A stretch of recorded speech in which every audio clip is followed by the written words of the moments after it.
The building had been sitting on the corner of Marsh Street and Delancey Avenue for so long that most people in Calloway, Ohio had stopped seeing it. Not truly seeing it. The way you stop seeing a stain on a ceiling you pass every morning, or the crack in the sidewalk outside your house that you step over without thinking anymore. It had become part of the background of the town, a gray and broken thing pressed between a laundromat and a vacant lot, its windows boarded with plywood so weathered and dark it had turned almost the same color as the stone beneath it. A faded sign still hung above the front door, its letters long since stripped to ghost shapes, unreadable from the street. The city had condemned it 11 years ago.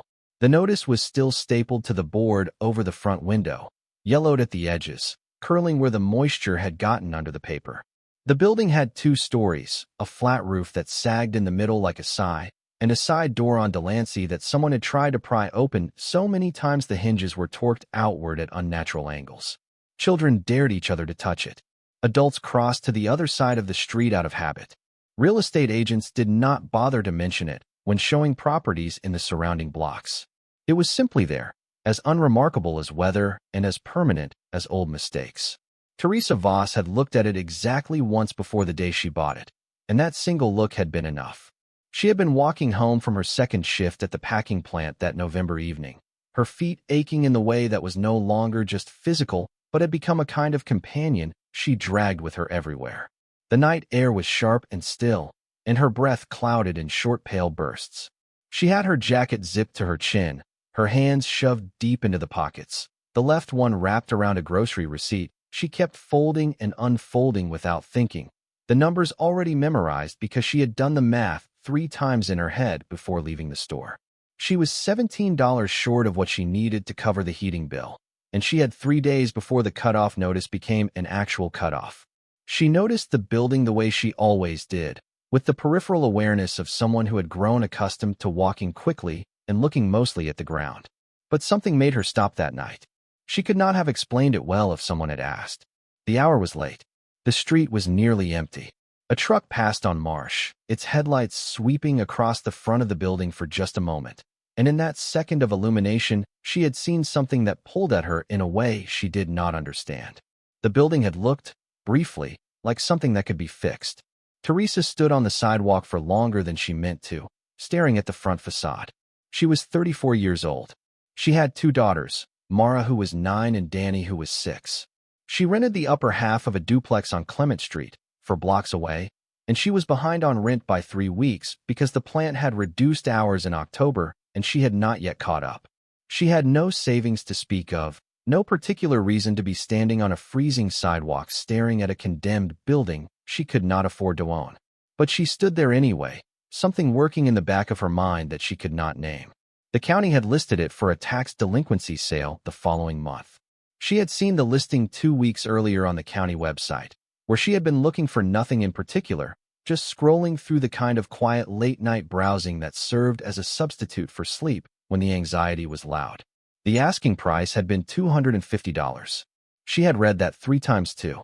$250 was the kind of number that felt like a joke, or a test, or a disaster waiting behind a door shaped like an opportunity. She knew enough about buildings and neighborhoods and money to understand that something listed for $250 by the county was not a bargain. It was a liability wearing the clothes of a bargain. It meant the property taxes were so far in arrears that the county had given up trying to collect them from whoever had last claimed ownership.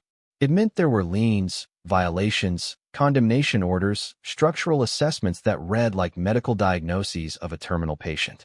It meant that whatever you were buying, you were also buying everything that had accumulated around it over the years of abandonment, legal, physical, financial. She knew all of that. She was not naive or inexperienced in the blunt arithmetic of poverty. She had grown up in a house where money was always the conversation underneath every other conversation, always the thing the adults looked at each other about when they thought the children were not watching. She understood that $250 was not the price of the building. It was the price of admission to a longer, more expensive story. And yet, she had stood there on the sidewalk and looked at the building and thought, in a way she could not fully suppress, what if? She did not tell anyone right away. Not her sister Linda, who was the kind of person who managed her worry outward, who projected it onto other people in the form of unsolicited advice delivered in a caring but relentless tone. Not her friend Becky from the plant, who was sympathetic but practical in a way that sometimes felt like the door closing before you had finished knocking. Not her daughters, who were too young to be asked to hold something like this and too perceptive not to notice if she brought it into the house with her. She carried it alone for a week, the way she often carried things, turning it over in quiet moments, examining it from different angles, testing its edges. What she knew about buildings she had learned from her father, who had spent most of his working life doing maintenance and repair for a property management company on the east side of Cleveland. He had taken her along on weekends sometimes, not because there was childcare or because she was particularly useful, but because he liked her company and because he believed that useful knowledge came from proximity to useful things. She had watched him assess structures the way other people read faces, the way his eyes moved across walls and ceilings and floors with a quiet authority that came from understanding what things cost to fix and what they cost to ignore. She had learned, without formal instruction, that a building was not just a building. It was a set of systems, each one connected to the others, each one with a lifespan and a failure point and a price attached to its rescue. Her father had died 7 years ago, before Dani was born, before the marriage to Ray had ended, before all of it. She thought of him often when she was doing practical things, when she was trying to hold a decision in her head and examine it honestly. She went back to the building on a Saturday afternoon when she did not have to work and the girls were at her neighbor Mrs. Petros's place for a few hours. She walked slowly around the perimeter, her hands in her pockets, her breath visible in the gray November air. She looked at the foundation where it was exposed along the east side. The stone was old, hand-set, the kind that predated poured concrete, and it was intact. No visible cracking, no significant shifting. She noted the way the ground around the base sat. No evidence of the settling that suggested serious drainage failure. The sag in the roof worried her, but was isolated to the center, which could mean a failed beam rather than systemic structural compromise. The windows were boarded, which meant she could not see inside. But the boarding itself had been done with some care, the plywood cut to fit, the nails driven at intervals that suggested someone had been trying to preserve the window frames rather than just cover the openings. She stood on the Delancey side for a long time, looking at the side door. The torqued hinges bothered her less than the frame itself, which was solid. The door had been attacked, not the building. There was a difference. She drove to the county building the following Monday and spent 2 hours in 2 different offices reading through everything she could access about the property. The paperwork was extensive and largely depressing. There were code violations going back 12 years: electrical, structural, fire suppression, plumbing. The condemnation order was real and would need to be formally lifted before any use or occupancy. There were back taxes totaling just over $4,000, separate from the sale price, that would transfer with ownership. There was a lien from a contractor who had been hired for roof work 6 years ago and had never been paid, which would also transfer. She wrote all of it down in the small spiral notebook she had brought for the purpose, and then she sat in the parking lot of the county building and looked at what she had written. The numbers were significant, not catastrophic on their own, but significant, and that was before any actual repair costs. She thought about her heating bill. She thought about the rent she still owed. She thought about Mara's winter coat, which had a broken zipper that could not be fixed, only replaced. She thought about a lot of things. Then she drove home and made dinner and helped Dani with her reading homework and listened to Mara tell her about a project at school involving a diorama of the solar system. And she did not think about the building for the rest of the evening because thinking about it was a choice she had to be deliberate about making, and she was not ready to make it yet. She made it 3 days later, at 2 in the morning, sitting at the kitchen table with the laptop open and a cup of tea going cold beside her. She had been doing research for hours, reading about tax delinquency sales and lien processes and condemnation appeals and small business rehabilitation grants offered by the state and the county and 2 different federal programs she had not known existed. She had also been reading, almost compulsively, about old buildings, about what survived in them, what did not, what tended to be worth preserving, what tended to hide things worth preserving behind walls that looked like ruin. The building on Marsh Street was, she had discovered, 106 years old. It had been built in 1918 by a man named Clement Adler, a name she found in historical society records that were partially digitized and partially referenced in a thesis some graduate student had written about the commercial development of the Calloway business district in the early 20th century. Adler had operated it as a general goods store for many years before converting the ground floor to a hardware concern sometime in the late 1930s. After the war, the property had changed hands several times. It had been a tailor shop, a small print operation, a tax preparation office. It had been last occupied, as far as she could tell, sometime in the early 2000s. After that, nothing. Just time and the absence of heat, and the slow work of water finding its way through surfaces that were no longer being maintained. She thought about Clement Adler, who had built something and expected it to last. She thought about her father, who had known the difference between a building that was truly failing and a building that only looked like it was failing. She thought about her daughters asleep in the other room, Mara in the top bunk and Dani below her, curled tight the way Dani always slept, both hands tucked under her chin. She submitted the bid the following morning. The process took 3 weeks. In that time, she told no one. She went to work. She cooked dinner. She helped with homework. She lay awake at intervals in the middle of the night running numbers and contingencies through her head until her brain relented and let her sleep for a few more hours.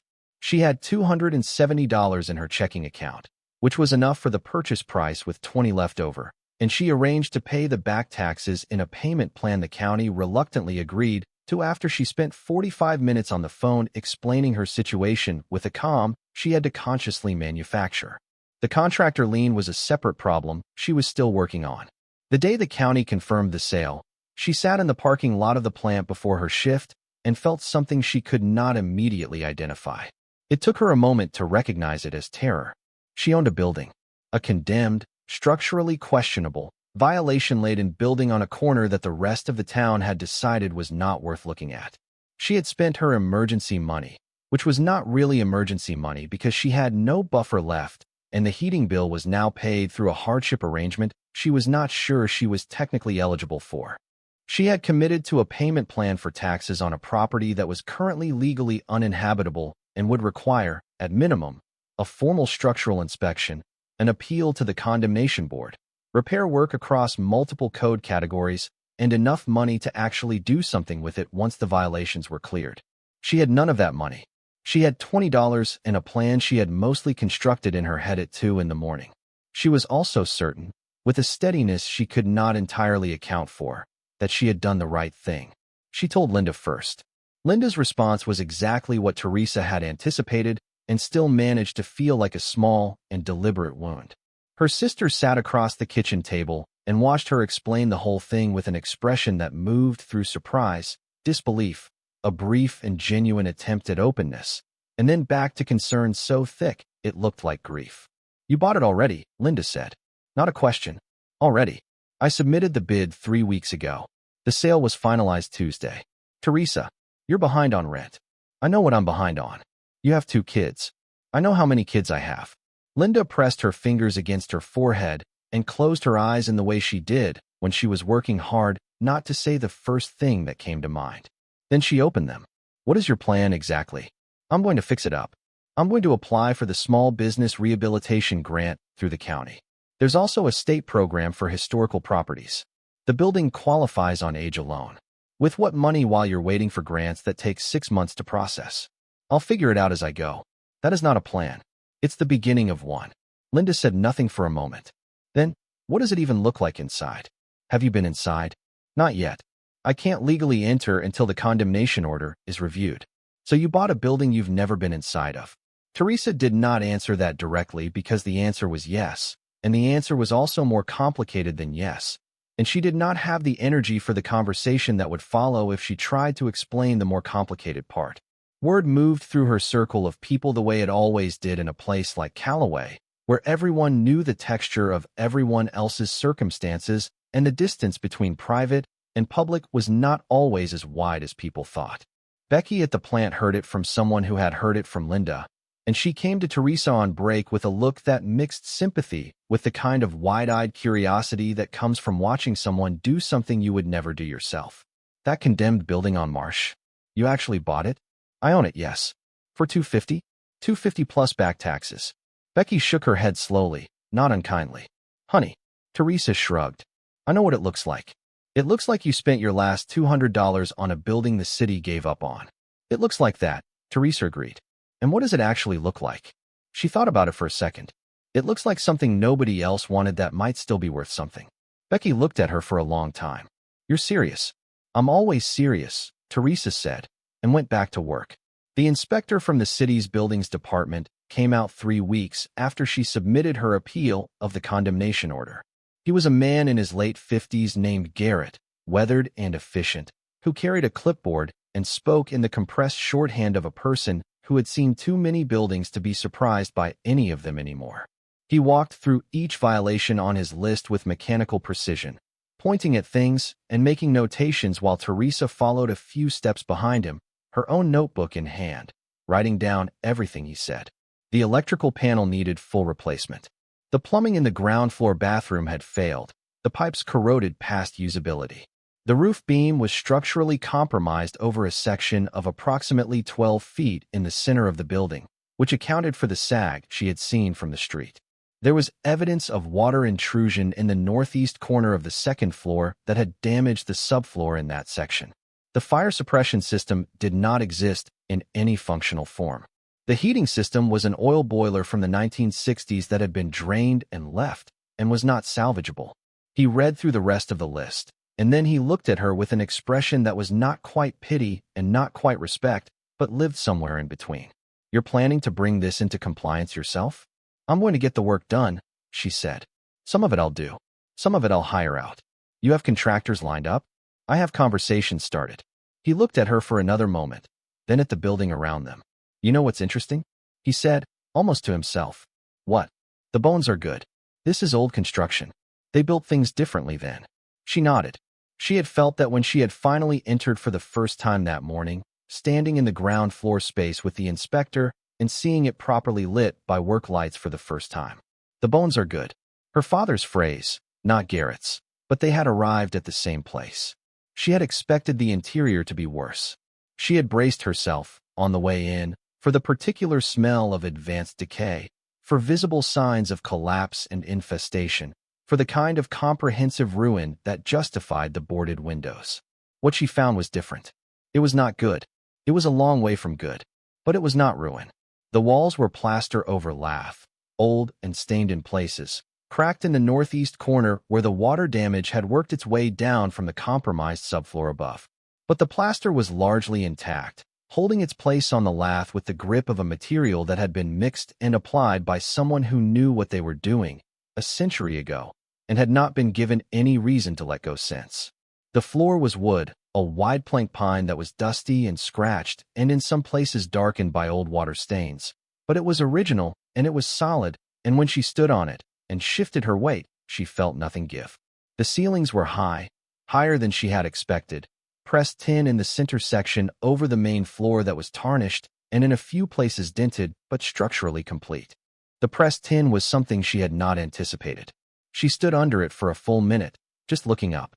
In the back of the ground floor, behind what had once been a counter based on the worn floor pattern in front of it, there was a wall with a door she had initially thought led to a storage room or a utility space. It was locked. The lock was a keyed deadbolt, not the original hardware from the building's early life, but something more recent, installed with obvious deliberateness. The wood around it was tight, undamaged, the door itself solid. She had noted it and moved on. There were more pressing things to understand.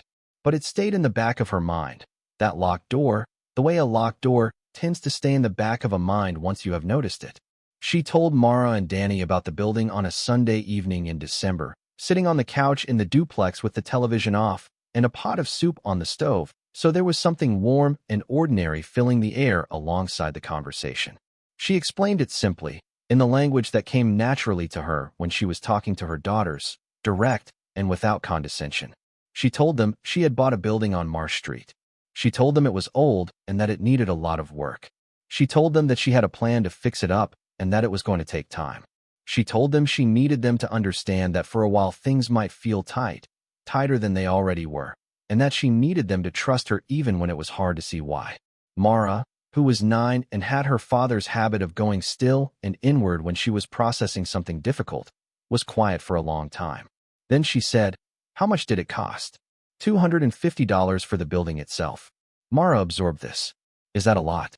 Not for a building. But there's more to pay to fix it. Dani, who was 6 and approached most things with an enthusiasm that her mother sometimes marveled at and sometimes found exhausting, leaned forward. Can we go see it? Not yet. It's not safe yet. Mom, Dani said with the matter-of-fact authority of a 6-year-old who has decided something. We should go see it. When it's safer, Teresa said. Okay, Dani agreed. Settling back as though the matter were resolved on a schedule she found acceptable. Then, why is the door locked? Teresa blinked. What door? You said there's a locked door.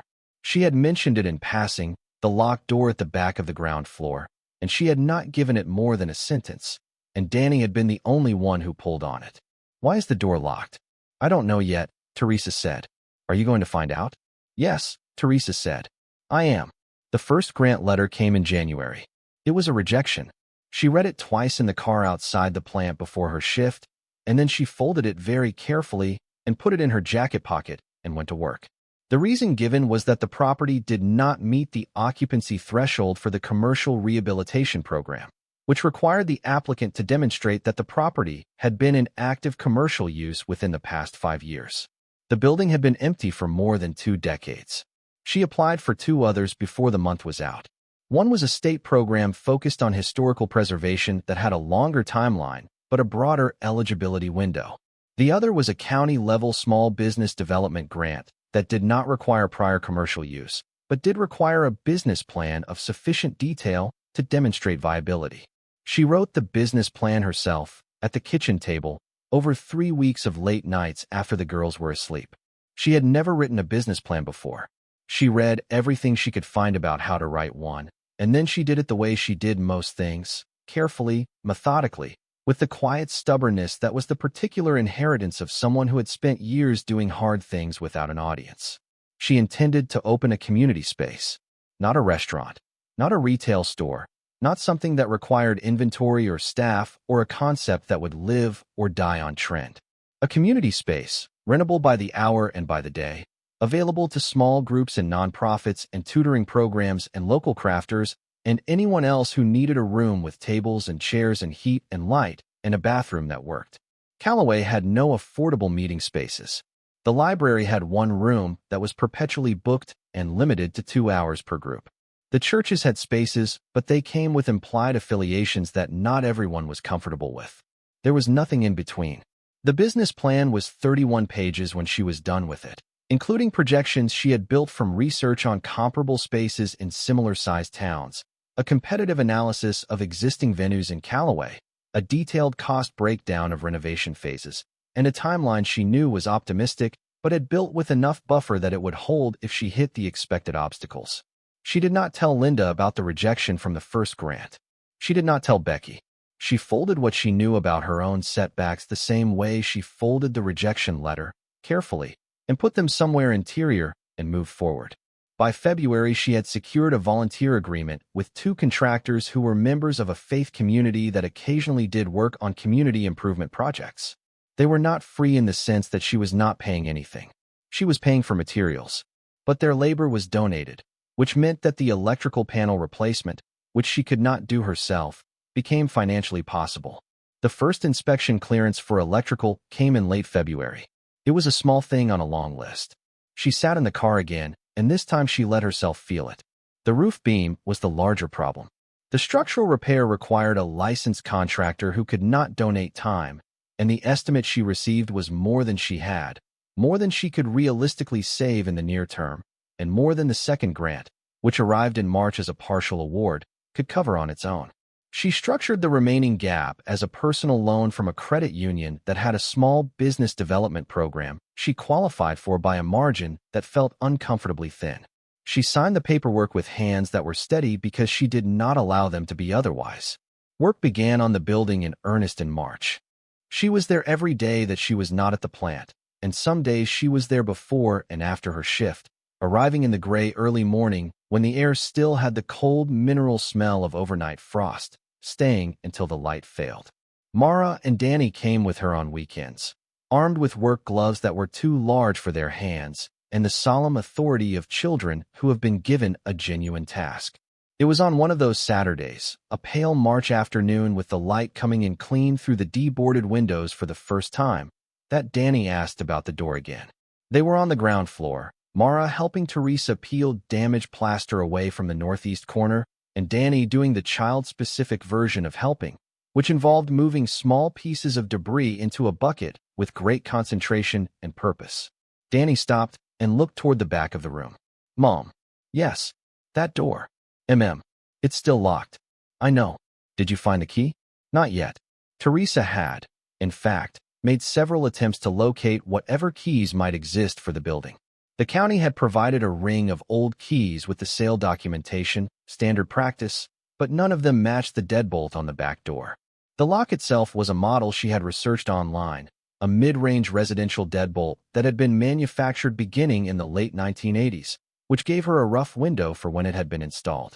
She had contacted a locksmith about the cost of picking or replacing it, which was not prohibitive, but she had put it off because there were more pressing structural items that needed her attention and her money first. She had not, however, stopped thinking about it. The locked door sat in the corner of her awareness the way certain things did, not demanding, not urgent, but present. She had a practical nature, and practical natures did not do well with unanswered questions that were physically nearby. She walked past that door every day she was in the building. Every time she passed it, she thought, briefly, about what might be on the other side. Given the layout of the building and the placement of the door, the space behind it should have been something like 8 by 12 feet based on what she could figure from the exterior dimensions. A storage room, a utility closet, something unremarkable. Buildings had rooms like that, serviceable and forgotten. But the lock was newer than the rest of the hardware in the building by a significant margin. Every other door on the ground floor had the original skeleton key locks, the kind that had not been manufactured for general use since before the Second World War. This lock was different. Someone had put it there with intention, at some point in the last 30 or 40 years, and had not left a key behind. She looked at Dani, who was still watching her with the patient expectancy of someone who considers questions to be living things that deserve answers. We'll open it soon, Teresa said, when I have a minute to deal with the lock. Okay, Dani said, and went back to her bucket with the uncomplicated trust of a child who believes her mother when her mother says soon. Teresa looked at the door for a moment before turning back to the plaster. The locksmith came on a Thursday afternoon in late March. He was a compact and cheerful man named Willis who looked at the deadbolt with a professional's appreciation for a familiar problem and had it open in under 4 minutes.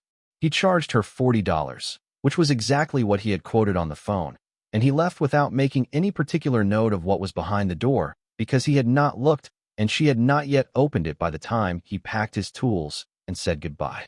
She stood in front of the open door alone. The space beyond was dark. She had a flashlight on her phone, and she switched it on. The beam caught dust in the air, disturbed by the moving of the door, and then it caught the walls, and then what was between the walls. The room was not a utility space. It was not a storage closet. It was larger than she had estimated from the exterior, deeper, perhaps because of a configuration she had not accounted for in the building's rear. The ceiling was lower than the main floor, the original joists exposed and intact above. The walls were unfinished here, the original lath visible without plaster over it, though in some places boards had been nailed across the lath in a secondary layer, recent enough that she could see the nails were not old. Along the walls were shelves. Not modern shelving, not the kind you assembled from hardware store kits. These were built-in, solid, with thick planks of a wood she recognized as the same pine as the main floor, which put them at the building's original construction or close to it. They ran the length of the room on 3 sides, floor to ceiling, divided into sections by vertical supports. The shelves were not empty. She stepped inside slowly and moved the flashlight across them. Row after row, shelf after shelf, objects she could not immediately categorize in the beam of her phone light. She pulled up the work lights she had brought for the day's work and found an extension cord and set one inside the door. When the proper light came on, she stood very still for a moment and looked at what was in the room. The shelves held boxes, many of them wooden, some cardboard with reinforced corners, some wrapped in oilcloth of the kind she associated with older preservation methods. There were also objects not boxed, simply sitting on the shelves with the careful spacing of things that have been placed rather than stored. A clock, its face dark with age, its case made of a richly grained wood. A series of what appeared to be ledgers, their spines labeled in faded handwriting she could not read from where she stood. A collection of items that glinted under the light, small, numerous, arranged with a precision that suggested deliberate organization. She picked up one of the glinting objects from the nearest shelf. It was small and round and heavy in a way that surprised her, its surface worn smooth but not featureless. She turned it in her fingers, bringing it close to the light. It was a coin, a large coin, not like anything in circulation, its face bearing a profile she did not recognize and lettering in a language she could not read. She set it back carefully and looked at the shelf around it. There were dozens more, arranged in rows, each one sitting in a small depression in what she now recognized as a fitted wooden tray, the kind made specifically to hold and separate individual coins. She stood in the room for a long time without touching anything else. Her heart was not racing. She noticed this with a kind of detached awareness. Her breathing was even. Her hands were steady. She was looking at something she did not yet understand, and she was choosing, deliberately, to remain calm and to see it as clearly as possible before she decided anything. She counted the shelves. 4 walls, 3 sides with shelving. The shelves ran in sections, and each section held its contents with the quiet authority of things that have been undisturbed for a significant length of time. The dust on the shelving surfaces lay in an even, unbroken layer. Whatever was in this room had not been accessed recently, perhaps not for decades. She moved to the ledgers and opened the first one carefully. The pages were stiff with age but intact, the ink faded to a brown that was still legible. The handwriting was formal and precise, the kind taught in an era when penmanship was considered a skill of consequence. At the top of the first page, in larger letters, she read a name. Clement Adler. She stood with the ledger in her hands and looked at the shelves and looked at the room and looked at the locked door behind her and understood, in the particular way that understanding arrives when it has been building for a long time without your knowledge, that she had opened something much larger than she had expected. She closed the ledger gently and set it back on the shelf. She turned off the work light and stood in the dark for a moment. Then she went back to the main floor and sat down on the floor against the wall near the windows where the late afternoon light was coming in at a low angle, and she thought about what to do next. The building was 106 years old. A man named Clement Adler had built it in 1918. She had found his name in graduate student research notes about the early commercial history of Calloway. She now had a room full of his things, or things connected to his name, locked behind a door that someone had fitted with a modern deadbolt, and she did not yet know if anyone else in the world was aware that this room existed. She sat with that for a while. The late afternoon light moved slowly across the floor. Then she took out her phone and called Mara's school to confirm pickup timing, because the afternoon was moving and she had not made dinner yet, and there were practical things that did not stop being practical because of extraordinary ones. She wrote herself a note in the spiral notebook. Room at back. Clement Adler. Ledgers. Coins. Do not tell anyone yet. She locked the front of the building when she left. She walked the 4 blocks home in the early evening air with the particular internal stillness of someone who has found something and has not yet decided what to do with the finding. She made dinner. She helped Dani with her reading. She listened to Mara talk about the solar system project, which had expanded to include a spoken presentation component that Mara was worried about. That night, after both girls were asleep, she went back to the kitchen table and opened the laptop and began to research. Clement Adler had been more than a shopkeeper. She had known this, in the loose way you know things you have read briefly in passing. But now she read more carefully. He had come to Calloway from a city in the Northeast in 1915, 3 years before he built the building on Marsh Street. He had been, according to the limited historical record available online, a man of some means by the standards of the time, having worked in trade in the Northeast before moving west into Ohio. He had built the building with his own financing, which was notable enough to appear in the local newspaper archives she found through a historical society database. He had been active in the local merchant community. He had died in 1961, at the age of 83, outliving 2 wives and leaving behind a complicated estate that had been settled by the county after no clear heirs came forward. No clear heirs. She read that phrase several times. The building had changed hands multiple times after his death, as she already knew. But the room at the back of the ground floor, with its built-in shelves and its fitted wooden trays and its ledgers, had apparently been locked and forgotten through all of those transactions. Had the subsequent owners known it was there? Had they opened it and chosen not to disturb it? Had they simply never known? She did not sleep until after 2. She lay in bed and thought about the coins and the ledgers and the clock with the dark face and the careful rows of objects on shelves that had been built by a man who had not expected to leave them there forever, but had, regardless, been careful about how he stored them. She also thought about Dani's question. "Mom, why is the door locked?" Because someone wanted to keep something safe, she thought. Or because someone wanted to keep something hidden. Or both. Those were not always the same thing, but they were not always different things either. She did not know yet which it was. She would need to go back with more time and more light and more care. She would need to understand what she was looking at before she decided what to do with the understanding. She went back 2 days later with a proper work light, a second flashlight, the spiral notebook, and a camera. She had not told anyone. She had made a deliberate choice to sit with the room a little longer before bringing anyone else's perspective into contact with it, because she had found in her life that perspectives, once introduced, had a way of taking over, and she was not yet ready to cede the territory of her own understanding.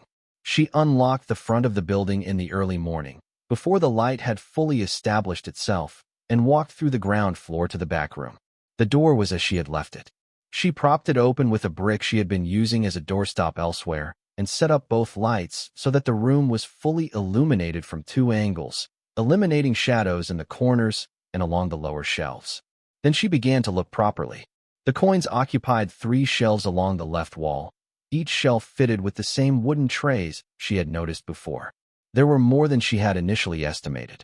She counted carefully, tray by tray, without touching anything, making marks in the notebook. 41 trays, each holding between 8 and 12 individual coins.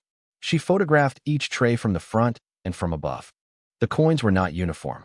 They varied considerably in size, in the heaviness of their relief, in the degree of wear on their faces. Some appeared to be in exceptional condition, the details of their images and lettering clean and sharp. Others were worn in ways that suggested heavy circulation long before they arrived on these shelves. The variety of origins was visible even to her untrained eye. Different languages on the lettering, different portrait styles, different denominational systems. She spent 40 minutes on the coins alone before moving to the next section. The ledgers were 6 in total. She had opened the first one briefly on her initial visit and seen Clement Adler's name. Now she worked through all 6, handling each one with the care you give to old paper that you are not sure will hold. The first was a general accounts book, recording transactions of the hardware business across what appeared to be the late 1940s and early 1950s, the figures modest, the entries methodical and precise. The second was different in character. It was a correspondence log, recording the dates and recipients and subjects of letters sent and received, though not the letters themselves. The entries extended from the mid-1930s through the mid-1950s. The third ledger was the one that stopped her. It was labeled on the spine in Adler's precise handwriting with a single word she had to turn to the light to read. Collection. The entries inside were organized by category and then by date of acquisition. Each entry included a description of an item, the date it was acquired, the means of acquisition, which was sometimes purchase and sometimes gift, and occasionally the word received with no further elaboration, a rough estimate of provenance or origin where known. And in many cases a numerical notation that she eventually understood was the item's catalog number within the collection as a whole. The catalog numbers corresponded to a system she could see reflected in the room around her. Each tray of coins had a small paper label on the inside front edge. The clock on the far shelf had a similar label. The objects she had not yet examined in detail each bore their own small identifying tag. Clement Adler had not simply accumulated things. He had cataloged them, described them, tracked their origins as far as he was able to trace them, and organized them into a system that was intended to be coherent and navigable by someone who came after him. He had done this, as far as she could tell from the dates in the ledger, over a period of approximately 30 years. The last entry was dated 1957, for years before his death. She sat on the floor of the room with the collection ledger in her hands and read it from the beginning to the end. It took her most of the morning. By the time she finished, she had a clearer and considerably more unsettling picture of what surrounded her. The coins were the most numerous items in the collection, but they were not the only items. The categories in the ledger included coins and currency, which she had seen. They also included works on paper, which she assumed accounted for the flat-wrapped items and oilcloth on the upper right shelves that she had not yet opened. There was a category labeled correspondence and documents, which explained several sealed envelopes and a folded bundle she had noticed near the ledgers. There was a category called decorative objects, a category called timepieces, and one labeled photography, which she had not found yet in the room, but suspected might be in some of the wooden boxes she had not opened. Adler had been a collector for decades, a serious one, with the methodical nature of someone who understood that collections without documentation were only accumulations. He had tracked values where he could, noted condition assessments, recorded his own observations about significance and rarity with a careful caveat always that his knowledge was limited by access, and that professional evaluation would be required for accuracy. Professional evaluation would be required for accuracy. He had known, in other words, that what he had gathered was beyond his own ability to fully appraise. He had been aware that the things in this room might be worth more than he could precisely determine. And yet he had not sold them, had not sought that professional evaluation in a public way, had not dispersed the collection. He had kept it here, in this room, behind a locked door, catalogued and preserved and left. She thought about the no clear heirs notation in the estate records she had found online. She thought about the building changing hands through indifferent transactions, none of which had apparently included anyone opening the back room, or perhaps even knowing it was there. She thought about the layer of dust on the shelves, the undisturbed evenness of it, the way it spoke of decades of stillness. She thought about the building sitting on that corner for 11 years under a condemnation order, unsold and unattended, visible and invisible at once, while this room waited behind a locked door that no one thought to open. She closed the collection ledger and looked at the walls around her and felt something she had not entirely expected to feel. Not excitement. Exactly, though there was an element of that. Not fear, though there was some of that too. The particular fear that comes from understanding that something significant has happened and that you are now responsible for what you do with it. What she felt most was a kind of recognition, as though the building had been waiting for someone who would take it seriously, and she had arrived. She was not a romantic person. She did not traffic in the idea that things happened for reasons. She believed in work and probability and the careful application of attention to problems that needed solving. But she had bought this building when no one else wanted it. She had fixed it when people told her she could not. She had opened the locked door when her 6-year-old had simply kept asking why it was locked. And now she was sitting on the floor of a room that had been sealed for more than 60 years, reading a dead man's catalog of things he had gathered across a lifetime with care and intention and nowhere particular for them to go. She put the ledger back on the shelf and stood up and looked at the room for a long time. The work lights hummed softly. The dust on the shelves lay still. Everything waited. She took her notebook and wrote down 3 things she was going to do next. The first was to research Clement Adler more thoroughly. The second was to find a professional who could help her understand what was in the room without compromising the integrity of the collection. The third was to determine what her legal standing was with respect to the contents of a building she had purchased, because that question was more complicated than it appeared, and she needed to understand the answer before she went further. She locked the back room again when she left. She locked the front of the building.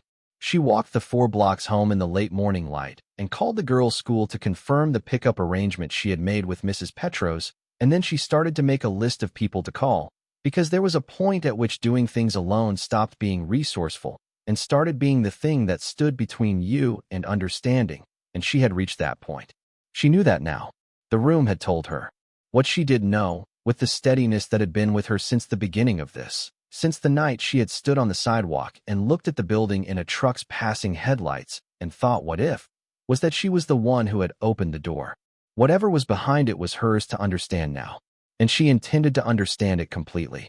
The attorney's name was Patricia Osei, and she had an office on the 3rd floor of a building 2 blocks from the Calloway courthouse that smelled of old paper and the particular kind of ambition that settles into places where people come to solve problems. Teresa had found her through a legal aid referral that had taken 11 days to process, and she had made the appointment on a Tuesday and rescheduled it twice Because of work shifts she could not afford to lose, before finally sitting down across from her on a Thursday afternoon with the spiral notebook and the photographs she had taken in the room. Patricia Voss was a woman in her mid-40s who wore reading glasses on a chain and had the manner of someone who asked questions not to seem thorough, but because she genuinely needed the answers. She listened to Teresa's account of the building purchase, the condemnation appeal, the renovation work, and the locked door without interrupting. And when Teresa finished, she asked 3 questions in sequence without pausing between them. Was there any inventory or disclosure of interior contents at the time of the county sale? Was the room behind the locked door accessible by any means to prior owners or occupants that you're aware of? And has anyone other than yourself entered or examined the contents since you opened it? No, Teresa said. No, and no. Patricia wrote something in her own notebook and then looked at Teresa over the top of her glasses. Then she explained, in careful and precise language, the legal framework that applied. The short version was this. When Teresa purchased the property in the tax delinquency sale, she purchased everything attached to or contained within the property at the time of sale. The county sale had made no representation about or exclusion of interior contents. There had been no prior claim filed against the contents of the property by any identifiable heir or creditor. Clement Adler had died intestate, meaning without a will, and his estate had been settled by the county more than 60 years ago. The estate settlement had addressed his identified assets at the time. If those assets had not included the contents of the locked room, either because the room's contents were unknown to the estate administrators or because they had been deliberately excluded, the question of ownership had effectively remained open until the property changed hands. Under Ohio law, Patricia said, property found within a purchase structure generally belongs to the new owner absent a prior valid claim. There are nuances and there are exceptions, and this situation has enough unusual elements that I would want to research more thoroughly before giving you a definitive opinion. But in broad terms, as the legal owner of the building and its contents, you are on solid ground to investigate what you've found and to seek professional appraisal of the items. What I would advise against is removing items from the building or attempting to sell anything before the legal question is more thoroughly resolved. Document everything. Photograph everything. Keep a record of every step you take. Teresa had been documenting and photographing everything since she opened the room. She had also, in the 10 days since she found it, spent every spare hour she could locate researching Clement Adler and the kinds of objects she had seen in the room. The research had become its own kind of work, dense and unfamiliar and occasionally disorienting, like learning a language from the inside of a conversation rather than from a textbook. What she had learned about Adler was this. He had come to Calloway from Philadelphia in 1915, not from modest origins, but from a family that had been involved in trade and import for 2 generations before him. His father had been a merchant with connections in Europe, and Clement had worked in that business as a young man before something, she could not determine exactly what, had caused a rupture with the family concern that resulted in his departure west at the age of 37. He had arrived in Calloway with money enough to establish himself and a reputation, according to 2 letters referenced in a historical society archive she had found, for being a man of unusual taste and considerable knowledge regarding antique goods and collectibles. He had not advertised these interests. The hardware store and before it the general goods operation had been his public face, his practical face, the thing he was to the town of Calloway. The collection in the back room had been something else. Something private, tended over decades, accumulating according to a logic she was only beginning to understand through the pages of his ledger. She had also spent time, careful and painstaking time, looking at the photographs she had taken of the coins. She had found reference materials online, numismatic databases and auction archives and historical currency records, and she had begun the slow work of trying to match what she had seen to what was documented. She was not an expert. She had no training in this area. But she was methodical, and methodical people could accomplish a great deal in 10 days of focused effort. Some of the coins she had photographed were things she could identify with reasonable confidence from publicly available sources. Several appeared to be gold coins from the late 19th and early 20th centuries, American and European issues that showed up in auction records with values ranging from several hundred to several $1,000s per coin, depending on condition. Others were less immediately identifiable, older, potentially rarer, their lettering and scripts she had to research just to name the language. One photograph, which she kept returning to because the coin in it had a weight and presence in the image that suggested something significant, showed a piece whose design she had eventually traced to a reference in a European numismatic publication that described it as a type rarely encountered outside of major institutional collections. She did not know if what she was looking at was what she thought she was looking at. She needed someone who did know. That was the second item on the list she had written in the back room, and it was the one that had taken the most time to act on, because she did not know the world she was trying to enter, and the world of professional appraisers and authenticators was not a world that advertised itself in the way she was accustomed to navigating. She found her way in through the Historical Society. She had called them initially to ask about Clement Adler and had been connected with a volunteer archivist named Douglas Heen, a retired schoolteacher in his 70s who was the kind of person who treated every inquiry as an invitation to a longer conversation and who, once she had explained in careful general terms what she had found, had paused for a long and significant moment and then said the name of a person she should call. The person she should call was a woman named Dr. Renata Falk, who was based in Columbus and who had spent 30 years working in fine arts appraisal and authentication with a particular focus on American and European collectibles from the 19th and early 20th centuries.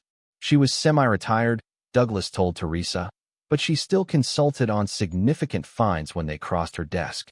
He had known her for 20 years. He would make a call on Teresa's behalf. Dr. Falk called 2 days later. Her voice on the phone was precise and unhurried. The voice of someone who had learned to listen before she spoke, because rushing had cost her something once. Teresa explained the situation again, this time with more detail than she had shared with anyone except Patricia Osei, and she emailed the photographs while they were still talking. There was a silence on the line that stretched long enough that Teresa asked if she was still there. "I'm here," Dr. Falk said. "I'm looking at your photographs." Another silence. "Ms. Voss," she said finally, "when can you let me into this building?" Dr. Falk arrived on a Saturday morning in late April, driving a sensible car that she parked with precision along the Delancey curb and carrying a bag that contained, as far as Teresa could observe, a camera with professional lenses, a magnification loupe of the kind jewelers used, white cotton gloves in 2 sizes, a notebook of her own, and several reference volumes that she did not explain and Teresa did not ask about. She was a small woman in her mid-60s with silver hair cut close and eyes that moved across surfaces the way Teresa had learned to move her own eyes across walls and floors when assessing structural problems. Looking for the thing underneath the thing you could see. They stood in the back room together. Dr. Falk did not speak for the first several minutes. She moved slowly along the shelves, her hands clasped behind her back, not touching anything. She paused at the coin trays and looked at several specimens with the loupe, holding each one briefly and returning it to its position. She examined the ledgers without opening them. She looked for a long time at the wrapped objects on the upper right shelves and at the wooden boxes she had not yet opened. Then she turned around and looked at Teresa. "How long has this room been locked?" she asked. "At least since the building was last occupied," Teresa said, "which was somewhere in the early 2000s based on what I can find. Possibly much longer. And the lock on the door was newer hardware. Mid-80s to 90s based on the manufacturer model.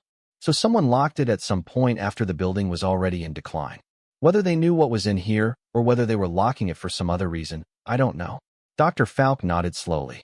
She went back to the coin trays, and this time she put on the white gloves and lifted a coin from the nearest tray.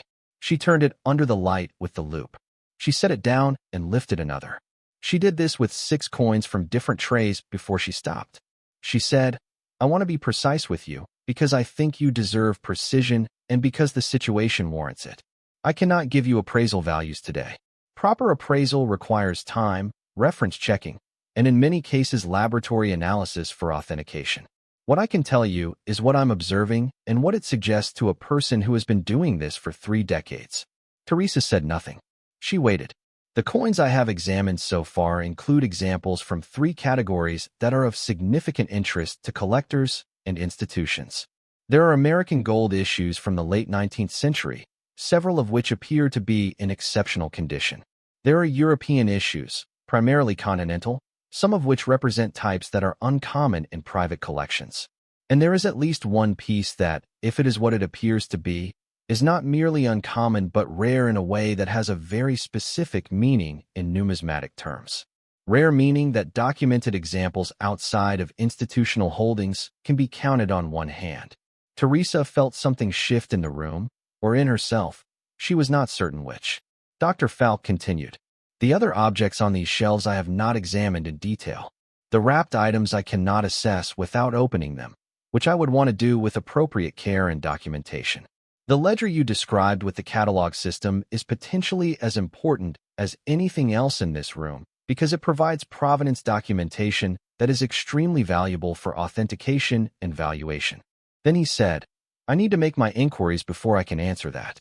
But I would ask you to prepare yourself for the possibility that what is in this room, taken together, represents something beyond what either of us can fully assess in a building on Marsh Street in Calloway, Ohio. That is not a precise statement, and I apologize for it. But it is an honest one. He left. Dr. Falk remained. They stood in the room together in a silence that was different from the silences that had come before it. What Teresa felt was not what she would have predicted she would feel. She had spent months doing hard work in this building. She had spent her emergency money and borrowed money she was not sure she could repay and written grant applications and dragged plaster off walls and held herself together through the nights when the numbers didn't work and the mornings when she had to go to the plant and pretend that her life was only what it appeared to be from the outside. She had come into this with no expectation of anything other than the long and difficult work of making something useful out of something abandoned. And now she was standing in a room that might hold, as far as she was beginning to understand it, things of genuinely extraordinary value. Not in the abstract way that old things could be described as valuable, but in the specific, documented, auction record way that meant actual numbers. Large numbers. Numbers that she had not permitted herself to attach to this, because attaching numbers to things before you understood them was how people made catastrophic mistakes. She had not permitted herself to imagine it. And yet, she thought about the heating bill. She thought about the rent she was still catching up on. She thought about Mara's coat with the broken zipper and Dani asking why the door was locked and the 14-hour days and the grants that came back as rejections and the ones that came back as partial awards and the contractor loan she was paying back in amounts that felt like they were barely touching the principal. She thought about all of the weight of the ordinary difficulty of her life, the specific and unglamorous difficulty of being a person who worked very hard and still could not get far enough ahead to feel safe. She thought about all of that, and then she made a deliberate choice not to feel it yet, because she had learned a long time ago that the moment of understanding and the moment of response were two different things, and the space between them mattered. You did not respond to something you did not yet fully understand. You gathered more information. You checked your sources. You stayed careful. She looked at Dr. Falk. What happens next? She asked. Dr. Falk said, Professor Vance makes his inquiries. I continue the appraisal work on the coins and the decorative objects. You continue to secure the building and say nothing. And we all wait for a clearer picture. Teresa nodded. She could wait. She had been waiting her entire life for things to clarify. What she had not anticipated was that the waiting would be harder than the work. The days after Professor Vance's visit had a quality she could not name at first and then recognized as suspension. The feeling of standing between two states, not in the before and not yet in the after. She went to the plant. She made dinner. She helped with homework. She went to the building and worked on the legitimate renovation tasks. The plumbing rough-in that the second grant had partially funded, the subfloor repair in the northeast corner, the patching of plaster on the main floor walls. She did these things with the same steadiness she had always brought to them, and she told no one anything new. But in the quiet moments, the in-between moments that were the texture of ordinary life, the commute to the plant and the minutes before sleep and the stretch of Saturday afternoon when the girls were occupied with their own worlds, she thought about the room. She thought about Clement Adler and what he had understood about what he was building and why he had chosen to lock it away instead of using it or selling it or leaving instructions for its eventual discovery. She thought about the 30 years he had spent adding to it, item by item, each one documented in his precise handwriting, each one placed on a shelf with the care of someone who believed that care was its own kind of argument for the value of things. She thought about the two small paintings on board with their dark varnish and their 17th century technique in Professor Vance's controlled face and his carefully chosen words. She thought about Dani asking why the door was locked. The answer to that question, she was beginning to understand, was not simple. Doors got locked for many reasons. They got locked because someone wanted to protect what was behind them. They got locked because someone was not ready for the world to see what was behind them. They got locked because someone understood that the world outside was not always able to receive what the door was keeping safe. Clement Adler had locked the door. Someone after him had replaced the lock with a newer one, which meant someone had known the room existed at some point in the intervening decades. That person had chosen to keep it locked rather than open it, either because they understood what they were protecting or because they were protecting it from their own impulse to disturb what someone else had arranged. She could not know which. She was not sure it mattered. What mattered was that the door was open now, and what was behind it was in the process of being understood, and she was the one doing the understanding. Professor Vance called 11 days after his visit. He called on a Tuesday evening when Teresa was standing in the kitchen making rice, and she almost did not hear the phone over the sound of the water and the particular noise Dani was making in the other room that signaled she was building something out of couch cushions. She answered. Professor Vance said, Ms. Voss, I have made my inquiries. I have consulted with 3 colleagues. I have been in contact with 2 institutional archives in Europe. I need to come back to the building. When? She asked. As soon as you can arrange it. Saturday, she said. Saturday, he agreed. And he paused, and then he said, Ms. Voss, I want to tell you something before Saturday so that you have time to sit with it. I believe in giving people time to sit with things. All right, she said. The 2 paintings in the back room of your building, he said. I believe they are by a Dutch master of the 17th century. I believe they were in the possession of a private collection in the Netherlands before the Second World War. And I believe that, according to the records I have been able to access, they were listed after the war as lost. Not stolen. Not destroyed. Lost. The distinction matters in ways I will explain when I see you. She stood with the phone in her hand and the rice on the stove and the sound of Dani building her cushioned structure in the other room and said nothing for a moment. How lost? She finally said. Not because it was the right question, but because it was the question that came. Lost in the way things went lost during that period, Professor Vance said, and his voice was careful and quiet and full of the weight of what he was not saying, because some things you do not say on a phone call on a Tuesday evening when the person on the other end is standing in a kitchen making rice. She understood. She had learned enough in the weeks of research to understand the contours of what he was describing, even if she did not yet have all the specifics. She knew that the period he was referring to had a name, and the name was a fact of history that carried its own enormous weight, and that works of art which had gone missing during that period were a category unto themselves, documented and disputed and sought across decades by institutions and families and governments and people who had spent their careers doing exactly the kind of careful work that Professor Vance was doing now. She said, I'll see you Saturday. She hung up and stood for a moment with the phone on the counter and the rice beginning to boil and Dani calling from the other room about something cushion-related that required her attention. She stood for a moment in the middle of all of it, and she breathed.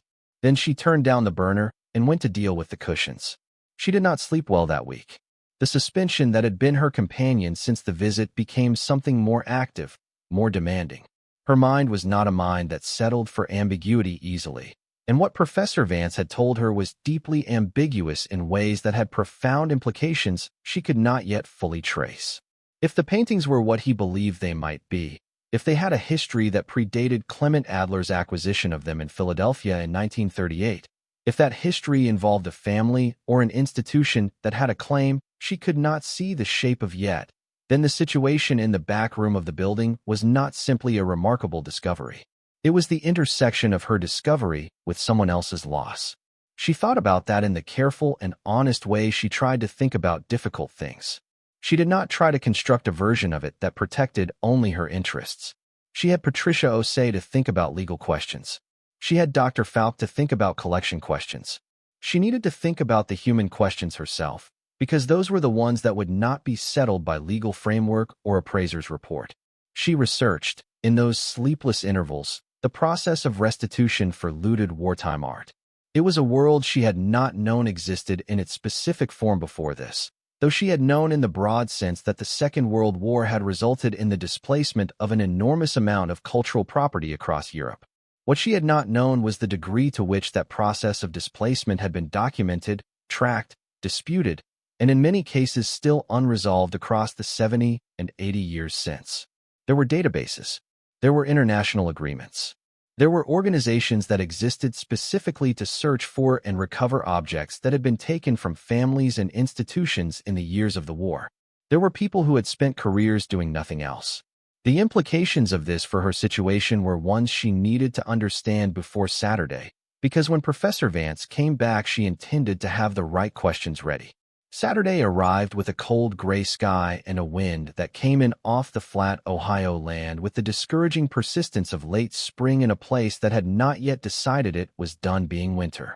Teresa opened the building early and set up the work lights in the back room and waited. Dr. Falk arrived first, then Professor Vance, who had brought with him a colleague he introduced as Dr. Miriam Strauss, a small woman with an alert face and an academic's intensity whose specialty, Professor Vance explained, was provenance research with a particular focus on cultural property displaced during the Second World War. They stood in the room together, and the conversation that followed was one of the longest Teresa had ever participated in. It was also one of the most careful, each person speaking with the precision of someone who understood that the words they were choosing had consequences. Dr. Strauss examined the two paintings with the same close attention Professor Vance had brought to them on his first visit. She brought her own materials, her own light source, her own camera. She photographed the backs of the panels as carefully as the fronts, and she spent considerable time examining the frames and the way the panels sat within them. She found, on the back of the second painting, something she had been looking for, a label, small and partially obscured by old adhesive residue, bearing a number in a format she recognized. She looked at Teresa. "This number," she said, "corresponds to an inventory system used by a private collection in Amsterdam that was documented in the years before the war. I recognized the format when I saw your photographs. That's why I came." "What happened to the collection?" Teresa asked. Dr. Strauss said, "The family who owned it were Jewish. They left the Netherlands in 1938. Some of the collection traveled with them.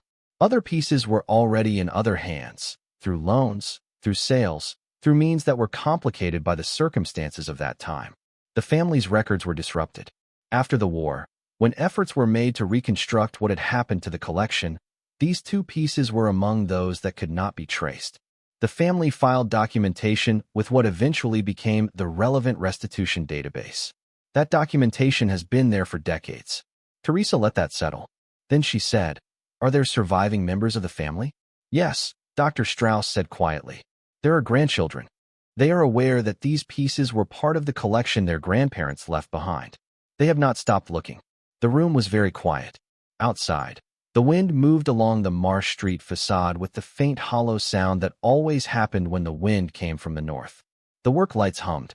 The coins on their shelves caught the light in their patient rows.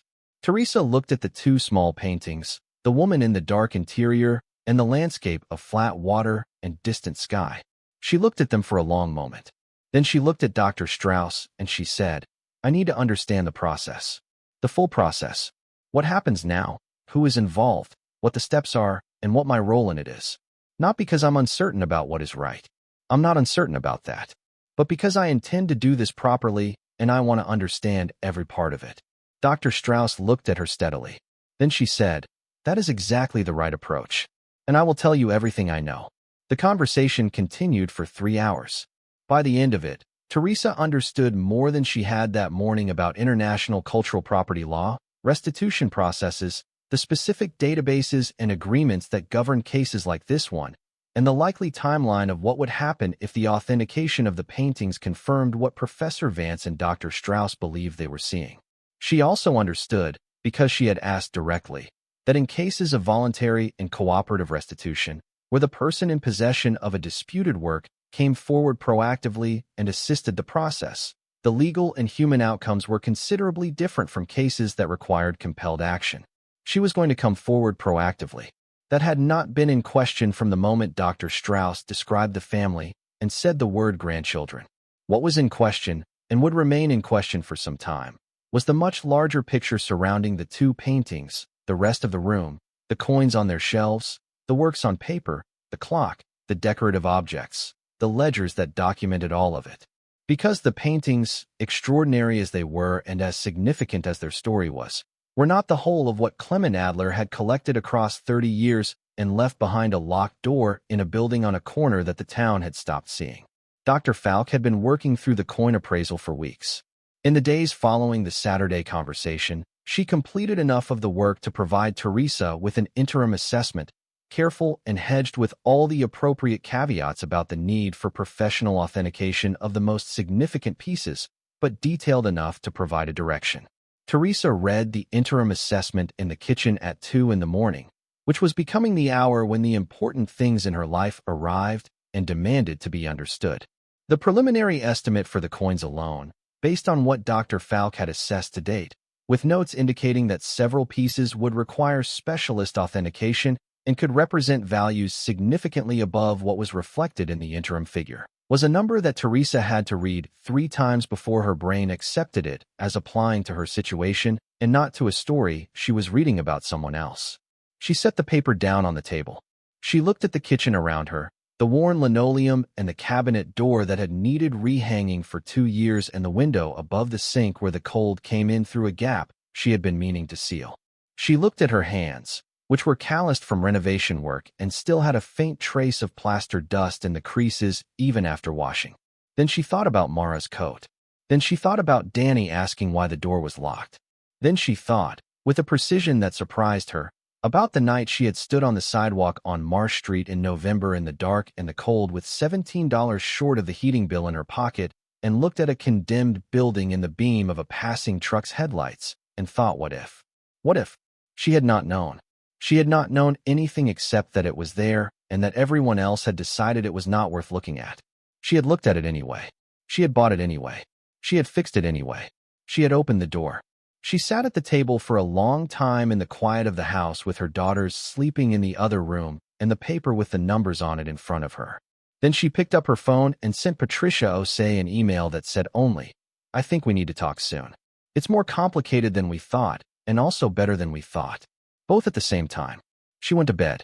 She slept, for the first time in weeks, until morning. The meeting with Patricia Osei happened on a Monday, the only appointment slot that worked around the plant schedule. Teresa brought the interim assessment from Dr. Falk and the notes she had taken during the Saturday conversation with Professor Vance and Dr. Strauss, and she laid them on the desk in the same organized way she had learned to lay things out when precision mattered more than impression. Patricia read through everything without speaking.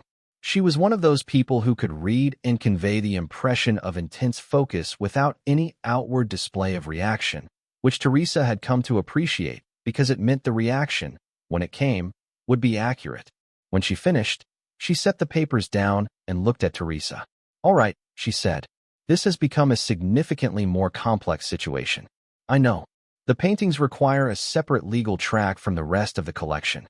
Voluntary restitution, if that's the direction you're taking, which from what you've told me it is, involves a specific process. There are agreements and frameworks, and in some cases government agencies that become involved. Dr. Strauss is the right person to guide that part of it. I'll want to be in communication with her or her colleagues so that what we do on the legal property ownership side doesn't inadvertently complicate the restitution process." "I was hoping you'd say that," Teresa said. "For the rest of the collection, the legal question is cleaner in structure, though the practical implications are more complex. If the authentication confirms what Dr. Falk's interim assessment suggests, you are looking at an asset of significant value that is legally yours by virtue of the property purchase. The question is not whether it belongs to you. The question is how you proceed in a way that is thorough, documented, responsible, and ultimately in your interest without creating complications that could cost you what the process is designed to protect." Teresa listened. "The most important thing right now," Patricia continued, "is control of the narrative. Not control in the sense of suppression, in the sense of sequence. The worst outcome for you is for this to become public before the authentication is complete, before the restitution process is formally initiated, before you have a legal framework in place that establishes the integrity of how you found this and how you are handling it. If the story leaks before those pieces are in place, you will spend the next several years defending a position that you don't need to defend if you get there first." "How much time do we have?" Teresa asked. "That depends on how many people know." Teresa counted. "Patricia, Dr. Falk, Professor Vance, Dr. Strauss, Douglas Heen at the Historical Society, who had made the introduction to Dr. Falk but did not know the details of what had been found. The locksmith, who had not seen inside the room. The building inspectors, who had not been in the back section of the building during any of their visits. 6 people, she said, including you. Patricia nodded slowly. That's manageable. For now. How airtight is Dr. Falk? Teresa thought about Dr. Falk's careful manner, her 30 years in the field, her immediate instruction on the first day to say nothing to anyone. Airtight, she said. Professor Vance. He's been careful, Teresa said. He consulted colleagues, but in ways he described as cautious. He didn't share the location or my name. You hope, Patricia said. I believe, Teresa said. There's a difference, and I'm working with what I have. Patricia allowed a small, dry acknowledgement of this. All right, here's what we do. I draft a formal legal declaration of discovery, which documents everything from the purchase date forward. We get that filed and dated before anything else happens publicly. That establishes the record. Then we accelerate the authentication timeline as much as Dr. Falk and Professor Vance can responsibly manage. Once authentication is complete, we control the announcement. Not a leak, not a rumor, an announcement. You, as the owner of the property and the person who made the find, on your terms, in your sequence. Teresa thought about that. The announcement. She had not let herself think that far forward because thinking that far forward required imagining a world in which this had all resolved clearly and in her favor, and she had too much experience with things not resolving clearly and in her favor to allow that kind of thinking until the ground was solid under it. But the ground was getting more solid every day. She could feel it. All right, she said. Let's do it that way. The legal declaration was filed within the week. Patricia handled the paperwork and Teresa signed it in the office with the old paper smell and the afternoon light coming in at a low angle through the narrow window, and she felt the weight of the signature differently than she had felt any other signature she had made in connection with the building. The others had been acquisitions, commitments, obligations, the weight of things she was taking on. This one was something different. It was a record. It was her saying to the world, in the formal language of documentation, this is what happened, and I am the one it happened to, and here is every step I took. The authentication work accelerated. Dr. Falk brought in 2 additional specialists for the coins, one based in New York who dealt specifically in American gold issues, and one based in London with expertise in continental European currency of the 18th and 19th centuries. They communicated remotely first, reviewing Teresa's photographs and Dr. Falk's notes. And then the New York specialist came to Calloway on a Thursday that Teresa arranged around a shortened plant shift by trading with a colleague who owed her a favor. The New York specialist was a compact and energetic man named Dr. Theodore Kwan who spoke quickly and moved through the room with the barely contained efficiency of someone who lived most of his life in states of suppressed excitement. He examined the American gold issues in the coin trays with the loupe and a device he called a specific gravity tester, which determined the metal composition of a coin without damaging it. He worked for 4 hours without stopping except to drink from a thermos of coffee he had brought, and at one point to mutter something to himself in a tone that was not quite a word, but was unmistakably significant. At the end of the 4 hours, he gave Teresa a preliminary verbal report while Dr. Falk took notes. The American gold issues in this collection, he said, are exceptional, not merely in condition, though the condition of many of them is itself remarkable for coins of this age and type. They are exceptional because several of them represent varieties that the standard references list as rare to extremely rare, by which I mean that the documented population of known specimens, meaning coins of this specific type and date that are recorded in auction records and institutional holdings combined, is in some cases fewer than 20, in some cases fewer than 10.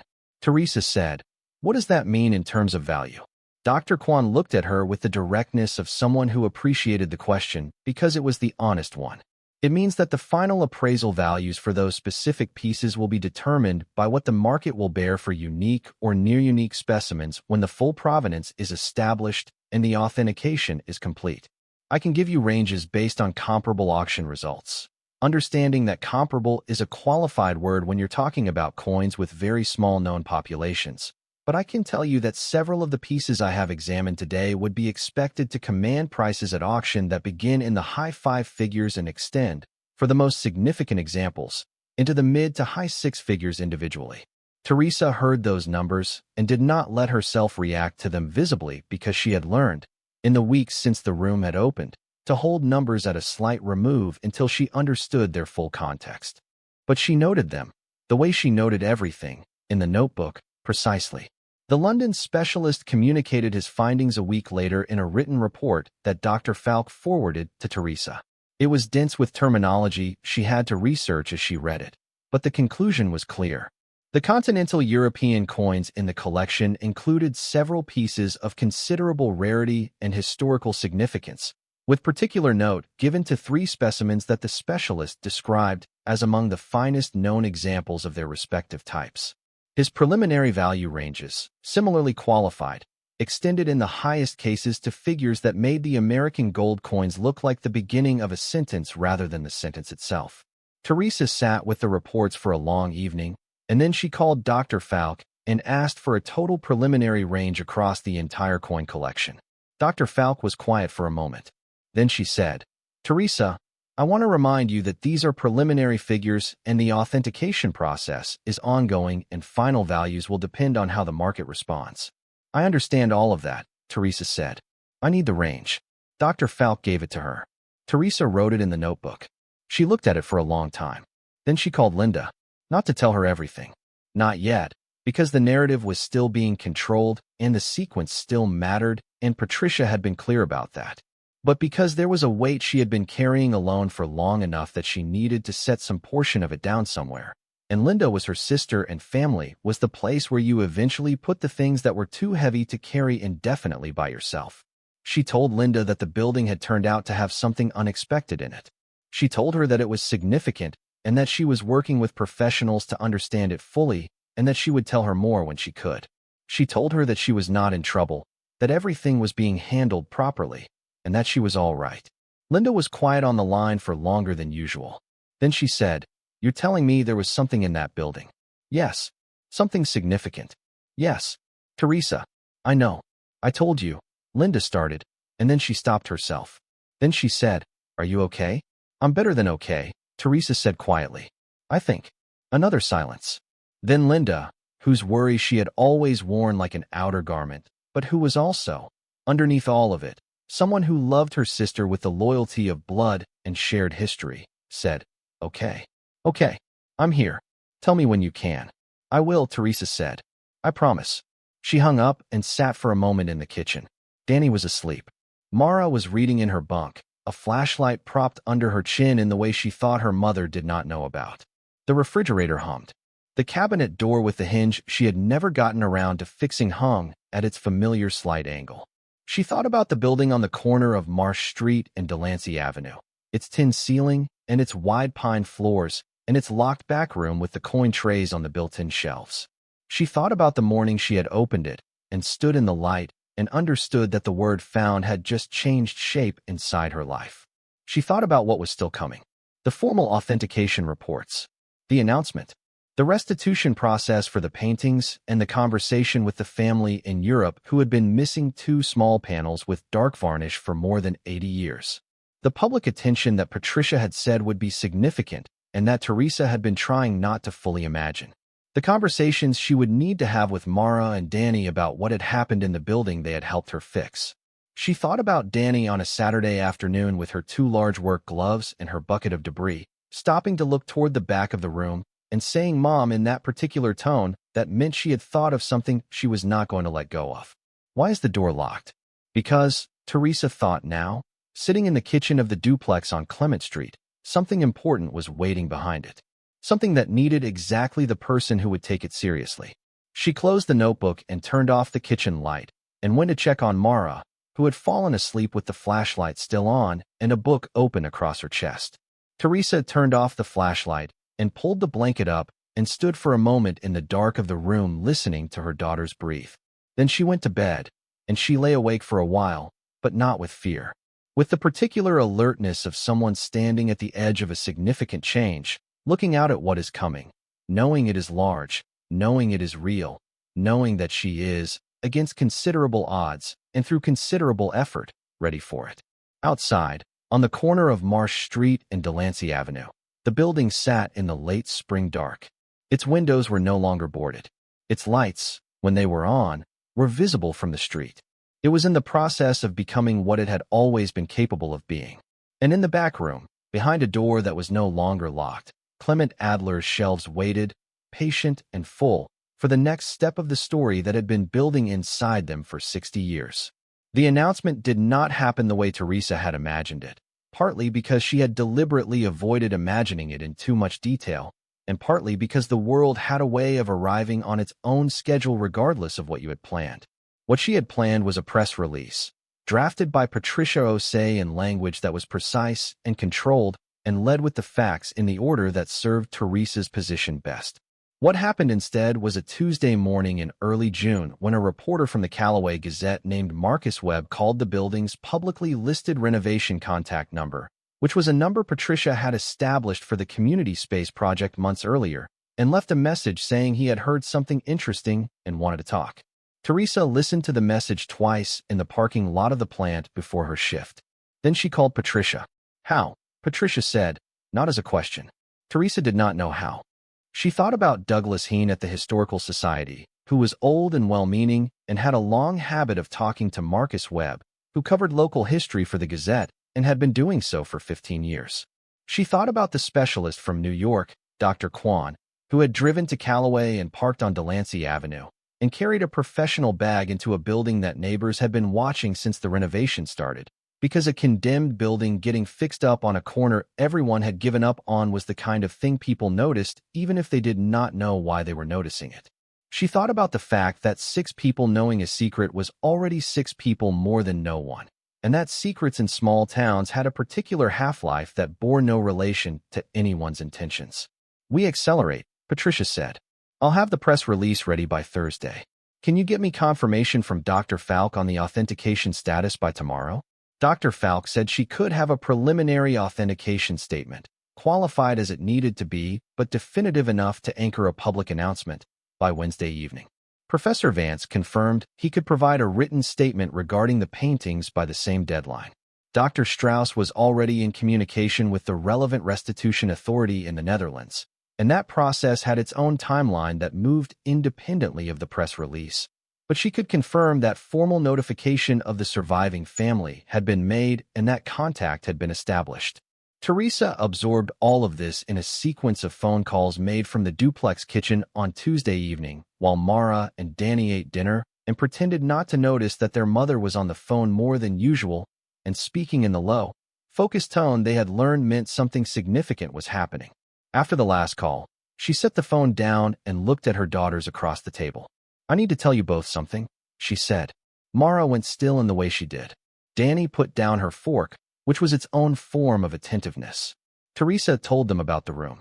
She told them about what was in it. She told them about Clement Adler and the ledger and the coins and the 2 small paintings.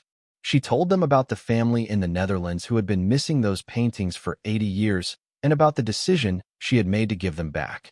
She told them about the appraisers and the authentication process and the legal declaration Patricia had filed.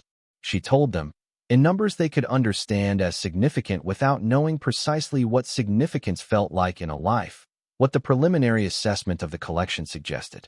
She watched their faces as she talked. Mara's face went through several stages that Teresa recognized as her daughter integrating something larger than her usual frame of reference. Dani's face, which generally moved fast and openly through its emotions, settled into something she had seen only a few times before, a quiet that was not stillness but concentration, the face Dani made when something mattered to her in a way she had not found words for yet.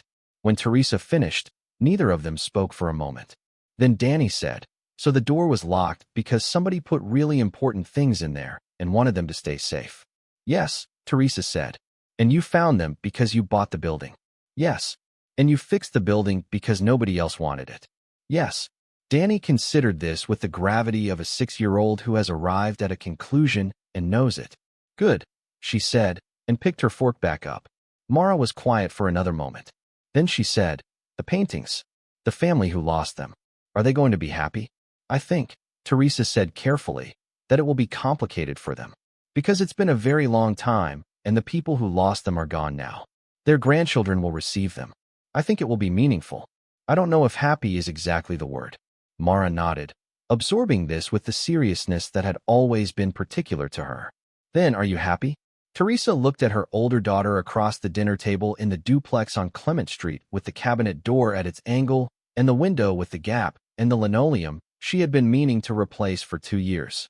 She thought about the night on Marsh Street with the truck's headlights and the condemned building and the $17 and the what if. She thought about all of it, the whole accumulated length of it, the work and the rejection letters and the borrowed money and the early mornings and the nights she had lain awake with numbers that did not add up running through her head. I think I'm going to be, she said. I think that's where this is going. The press release went out on Thursday morning. Patricia had sent an advance copy to Marcus Webb the evening before under an embargo agreement that he honored, and when the release went public at 9 in the morning, he had a story already written and posted to the Gazette website within minutes. By noon it had been picked up by the Columbus Dispatch. By 3 in the afternoon, it was on the wire services. By the time Teresa got off her shift at the plant and checked her phone in the parking lot, there were 47 missed calls from numbers she did not recognize and an email from a producer at a national morning television program asking if she would be available for a remote interview. She sat in the car and looked at the phone for a long time. Then she called Patricia, who had already fielded 30 of those calls on the secondary contact number in the press release and had a list of priorities and a script for how to respond to each category of inquiry. Media requests went to Patricia. Legal inquiries went to Patricia. Authentication questions went to Dr. Falk. Anything involving the paintings and the restitution process went to Dr. Strauss. Teresa was not to speak to anyone she had not cleared with Patricia first. She agreed to all of this because it was sensible and because Patricia was the person she trusted to manage the part of this that she did not know how to manage herself. But she also said, quietly and without drama, that she intended to tell her own story in her own words when the time came. Patricia said, of course, that's exactly what we're going to make sure happens. The story moved through the world in the fast and shapeless way that stories moved when they caught on something people wanted to feel. She could not track all of it. She did not try. What she saw, in the pieces that Patricia shared with her and the ones she found herself when she could not resist looking, was a version of the narrative that was close enough to true to be recognizable and far enough from the complete truth to be frustrating. The headlines focused on the numbers, because numbers were the part of any story that traveled fastest. Condemned building bought for $250 yields multi-million-dollar collection, said one. Single mother's $250 gamble uncovers forgotten fortune, said another. Ohio woman finds lost Dutch masters in locked room, said a third. The Dutch masters headline was the one that carried furthest because it combined two things that people responded to deeply: the romance of old European art and the surprise of its location, and because Dr. Strauss had issued a statement through the Restitution Authority confirming that the paintings were being formally returned to the surviving heirs of a Jewish family whose collection had been displaced during the Second World War. That statement had a weight to it that the coin appraisal figures did not, a moral weight that people felt differently than they felt the weight of money, and it changed the tone of the coverage in ways that Teresa noticed and was grateful for. Because the story was not about the money. She had understood that since the night she read Dr. Falk's interim assessment at the kitchen table and felt, before anything else, the particular complicated sorrow of understanding that something you had found partly belonged to someone else's grief. The story was about a room that had been locked for 60 years and a woman who opened it and tried to do right by everything she found inside it. She gave one interview before the television appearance. She gave it to Marcus Webb, who had covered Calloway for 15 years and who knew the corner of Marsh Street and Delancey Avenue, as well as anyone and who had, she felt, earned the first conversation. They sat in the building, on the ground floor, in 2 chairs Teresa had borrowed from her neighbor Mrs. Petros. The renovation work was visible around them, the new plaster and the patched subfloor, and the pressed tin ceiling clean now of its tarnish and showing its pattern properly for the first time in decades. Marcus Webb was a careful reporter, the kind who asked fewer questions than most and listened more carefully. He asked her about the decision to buy the building. He asked about the renovation work and the grants and the contractors who had donated their labor. He asked about finding the locked door and what she had thought when she first saw the room. He asked about Clement Adler and what she understood now about who he had been. He asked about the paintings and the family in the Netherlands and the decision to pursue voluntary restitution. Teresa answered everything directly, without performance, in the same language she used when she was talking to Patricia or Dr. Falk or her daughters, language that was plain and specific and did not reach for more than it could hold. She did not dramatize the discovery. She did not describe it in terms of fate or destiny or luck. She described it in terms of attention, of looking at something everyone else had decided not to look at, of taking it seriously when seriousness was not obviously warranted. Marcus Webb published the interview on Saturday morning. He had written it well, had let her words carry what they needed to carry without adding weight they did not need. The response to it was different from the response to the initial press release. People commented and shared it not because of the numbers, but because of something in her voice, something in the way she had talked about the building and the room and the decision to fix what other people had given up on. She did not read most of the comments.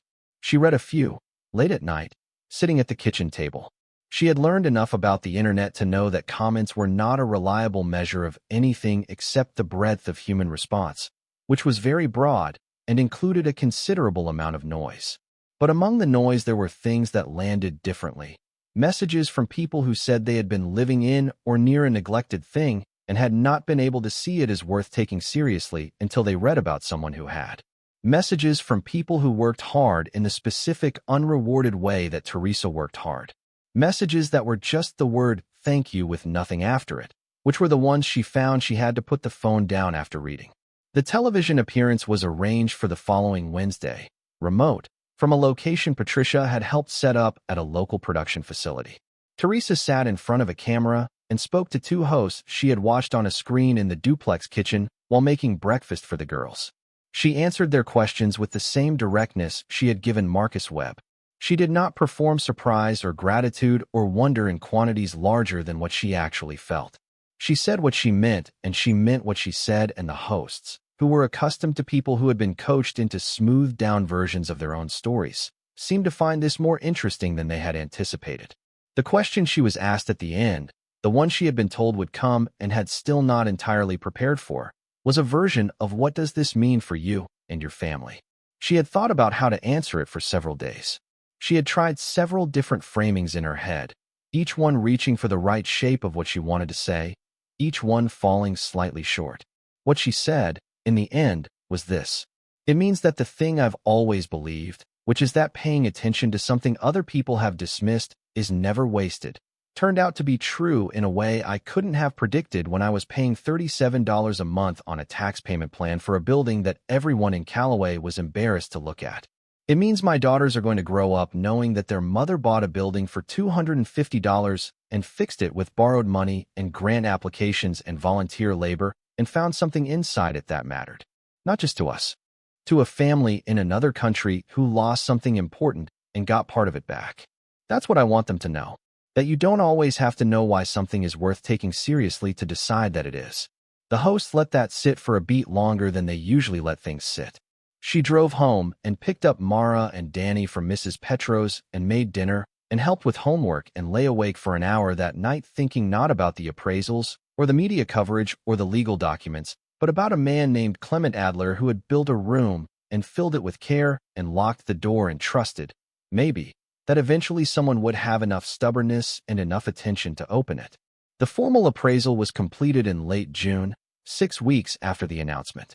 Dr. Falk delivered it in person, sitting across from Teresa and Patricia Osei in the attorney's office, the document in a folder that she set on the desk with the care of someone who understood what it contained. The complete assessed value of the numismatic collection, meaning the coins, was $11.4 million across 219 individual pieces, with the three most significant continental specimens representing approximately $4 million of that total. The works on paper, which included 8 prints now attributed to documented printmakers of the 17th and 18th centuries, were valued collectively at approximately $2.3 million.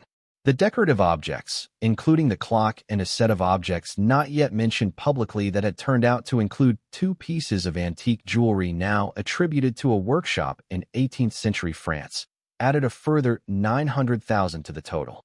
The two Dutch paintings were not included in the appraisal because their value was being assessed separately through the restitution process and would be determined in that context. The total, not including the paintings, was $14.6 million. Teresa sat with that number in the attorney's office and felt something she had not expected to feel, which was a kind of calm so complete it was almost disorienting. She had been carrying the possibility of this number for weeks, had been building toward it through each specialist report and each phone call and each late night at the kitchen table, and now that it was in front of her in print, she felt not excitement or relief or the complicated joy she might have predicted, but a stillness, as if some part of her had already done the work of accepting it and was simply waiting for the rest of her to catch up. Patricia was talking about next steps, about the auction house that Dr. Falk recommended for the sale of the collection, about the timeline and the structure of the transaction and the tax implications that would require a separate specialist and the trust arrangements that would protect the assets properly. Teresa listened. She took notes in the spiral notebook, which had been with her since the beginning and was nearly full now, its pages dense with the accumulated record of everything she had learned and decided and documented over the months since November. She asked the question that had been forming for a while. The community space, she said. The original plan for the building. Is that still viable? Patricia and Dr. Falk both looked at her. I bought the building to make something useful out of it, Teresa said. The collection is separate. The building is mine, and the plan was to make a community space. I want to know if that's still the plan. Patricia said. You can do whatever you want with the building, Teresa. That's rather the point.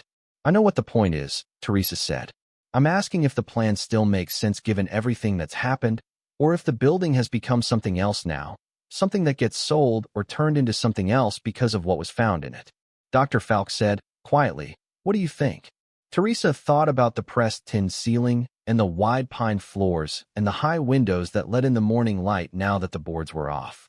She thought about what Calloway needed, which had not changed, and about the building on the corner that had always been capable of being something if someone decided to take it seriously.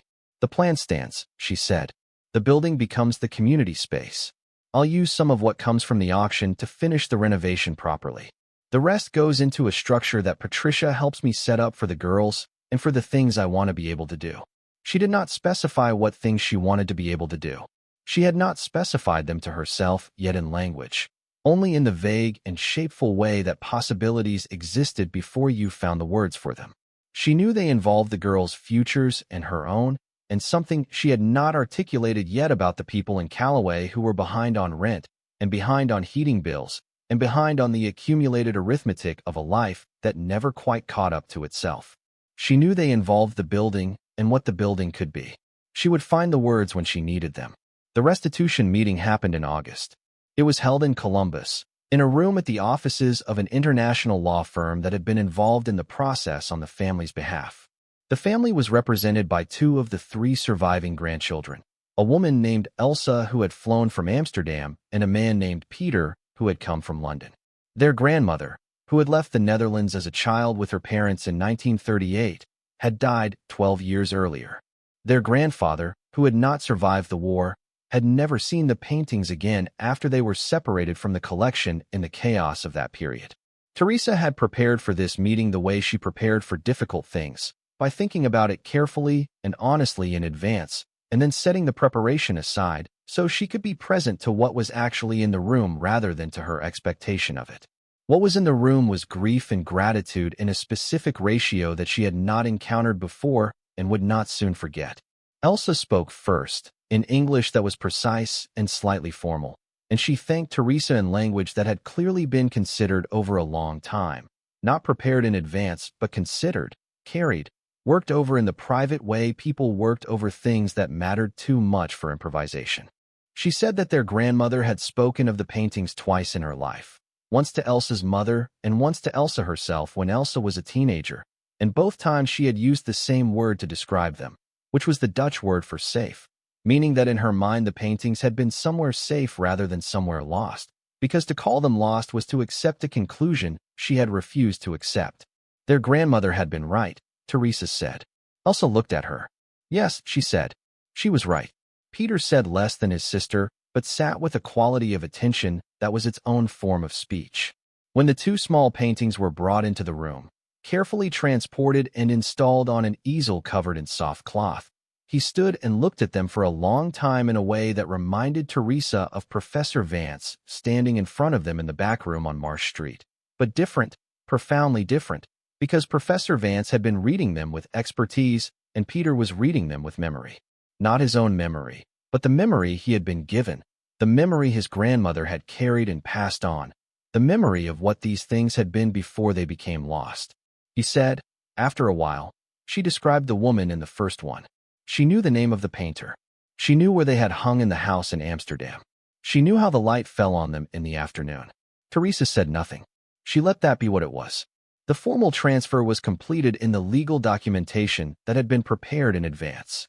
The two paintings were returning to the family. The family, in turn, had made a decision that they communicated through their attorney and then confirmed directly to Teresa, which was that they intended to loan the paintings for a period of 5 years to a museum in the Netherlands that had agreed to display them with full provenance documentation, including the story of their discovery in a locked room in Calloway, Ohio, in a building that had been bought for $250 by a woman who had taken it seriously when no one else would. After the 5 years, the family would decide whether to continue the loan or to make some other arrangement. They did not want the paintings to disappear again into a private collection or a storage room. They wanted them to be seen. Teresa thought about Clement Adler's ledger entry. 2 panels, provenance uncertain, acquired Philadelphia 1938. She thought about what uncertain had meant in that context, whether Adler had known or suspected the history of the panels and chosen to preserve them behind a locked door rather than sell them or display them, or whether his notation reflected a genuine gap in his knowledge. She would not know. That was one of the things the room could not tell her, one of the spaces in the story that would remain open. She had learned to accept the spaces that could not be closed. She told Elsa and Peter, before the meeting ended, about Dani asking why the door was locked. She told it simply, as a fact of the story, not as a moment of charm or anecdote, but as a piece of the truth. Dani had not let the question go. Dani had asked it 3 times, which was why Teresa had called the locksmith when she did, which was why the room was open. Elsa laughed. It was a real laugh, sudden and unguarded. The laugh of someone who had not expected a laugh in this room and was surprised to find herself doing it. Then she said, "How old is your daughter?" 6, Teresa said. Elsa shook her head slowly.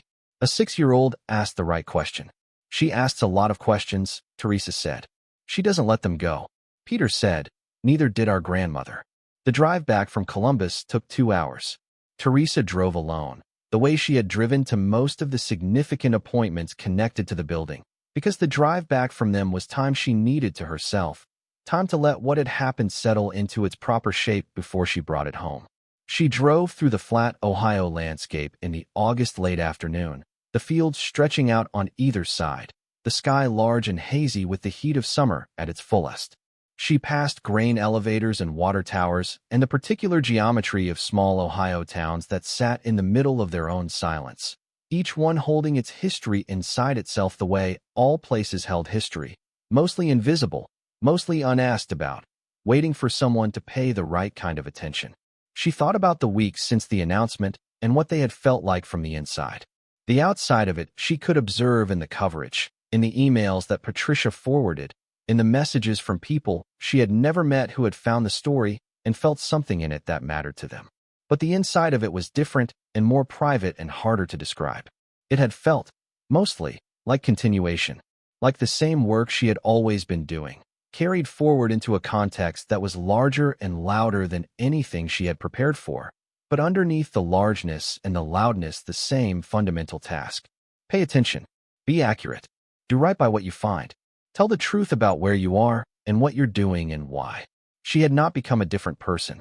She had not discovered inside herself some previously hidden capacity for handling the extraordinary.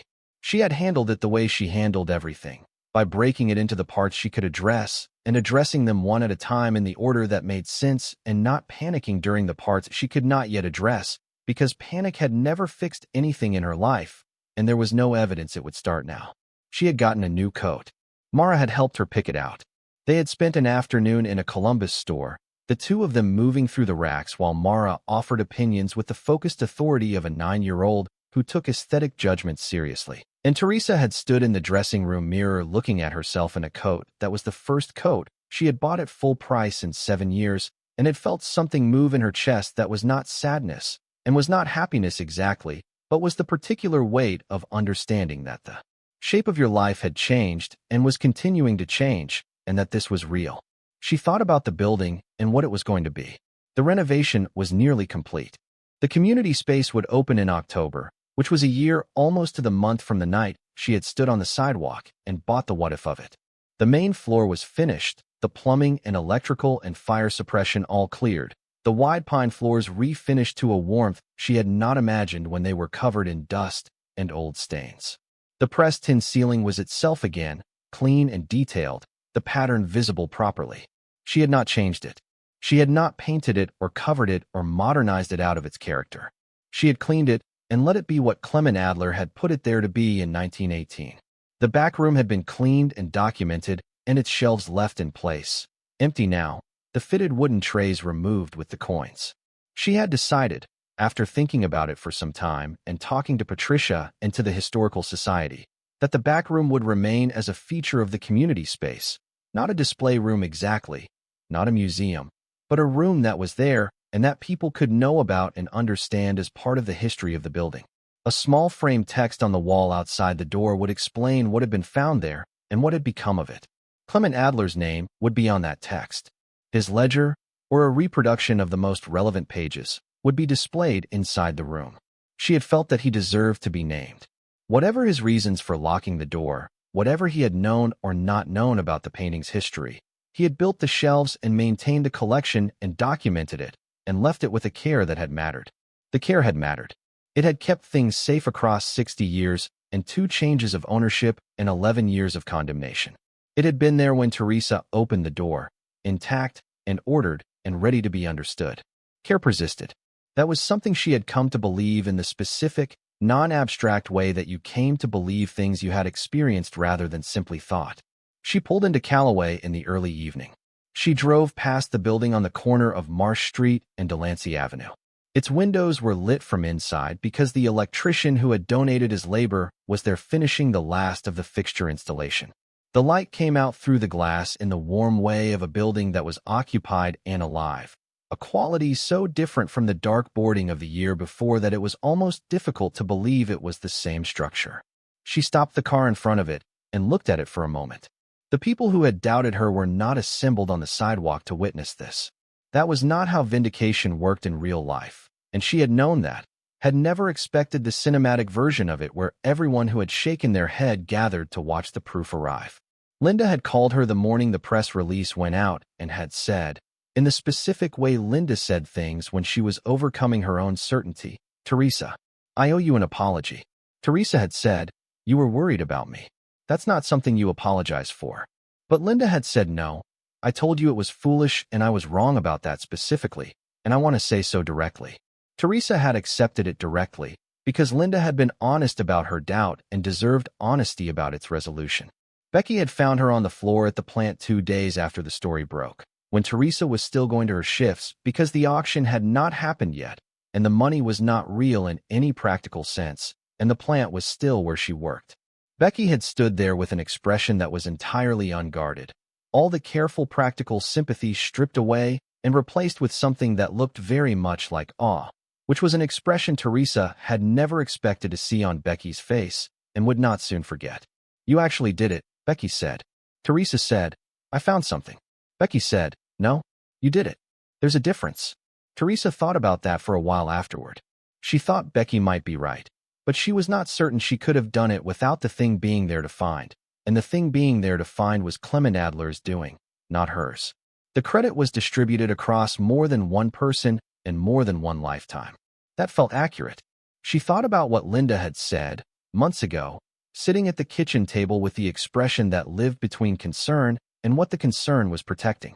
"You bought a building you've never been inside of." She had, and the building had been, beneath everything that made it look like a ruin, something worth the risk of buying. "Bones good," Garrett the inspector had said, and he was right, but she had known it before he said it, had felt it on the sidewalk that November night when the truck's headlights swept across the facade and something in her had responded to what was underneath the appearance of failure. Paying attention to things other people had dismissed was never wasted. She had said that on television, and she had meant it, and it was still true. But there was a more specific version of it that she had not said on television because it required more language than she had in that moment. The more specific version was this. There was a difference between the things that looked worthless and were worthless, and the things that looked worthless because the right person had not looked at them yet. You could not always know in advance which category you were dealing with. The only way to find out was to look. She had looked. She had kept looking. She had opened the door.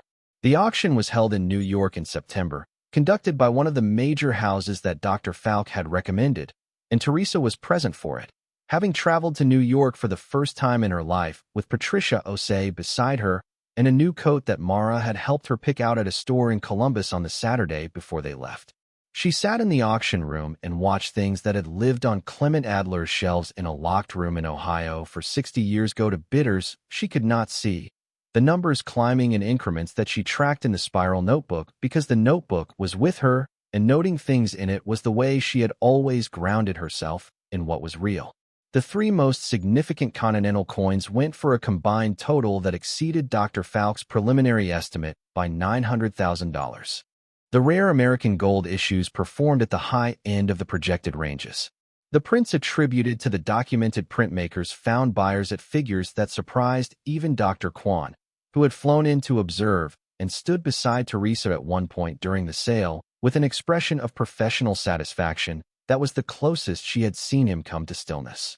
The final total for the auction was $16.2 million. Patricia squeezed her arm when the last lot closed. Teresa sat with the number in the auction room while the space around her returned to its ordinary level of activity, buyers and agents, and staff moving with the practiced ease of people for whom this was a working day. And she held the number at the slight remove she had learned to maintain until the context had time to settle around it. She had thought, in the weeks before the auction, about what a number like that meant in the geography of her life. She had thought about it in the specific and honest way she tried to think about everything that had consequence.